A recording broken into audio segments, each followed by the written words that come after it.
কোরআনের সূরা নাম্বারগুলো এক পাশে লিখবেন 1 থেকে 114, আর প্রত্যেকটা সূরা নাম্বারের পাশে আয়াত সংখ্যাটা লিখবেন। প্রত্যেকটা সূরার নাম্বারের সাথে আয়াত সংখ্যাটা যোগ দিবেন। মজার ব্যাপার কি জানেন, এই 114টা নাম্বারের 57টা জোড়, 57টা বেজোড়। শুধু তাই না, ওই জোড় সংখ্যার যোগফলগুলো যোগ করলে হয় 6236, বেজোড় গুলো যোগ করলে হয় 6555, 6555। করে দেখেন ভাই, তর্কের কিছু নেই। এই 6555 কই থেকে আসলো? আপনি 1 থেকে 114 যে সংখ্যা সূরা আছে, আপনি এগুলো যোগ করেন। 1 এর সাথে 2, 2 এর সাথে 3, 3 এর সাথে 4, 70 এর সাথে 71, এভাবে যোগ করে করে আপনি 114 পর্যন্ত যদি আসেন, তাহলে সেই সংখ্যাটা হবে 6555।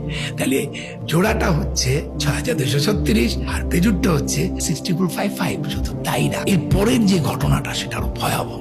Very very interesting mathematically. এই যে যোগ করার পর সেই নাম্বারের রিপিট গুলো একসাথে করেছি, আনরিপিট গুলো একসাথে করেছি। এই রিপিট নাম্বারের যোগফল হচ্ছে 7906 আর আনরিপিট নাম্বার যোগফল হচ্ছে 4885। এবার 7906 কে 4885 দিয়ে ভাগ দেন, it is 1.618 golden ratio. Can imagine, আপনি চ্যাপ্টার আর ভ্যাস নাম্বারকে যোগ করার পর রিপিট আনরিপিট করে আলাদা করবেন, তারপর রিপিট নাম্বার গুলোকে আনরিপিট নাম্বার দিয়ে ভাগ দেওয়ার পর গোল্ডেন রেশিও হবে।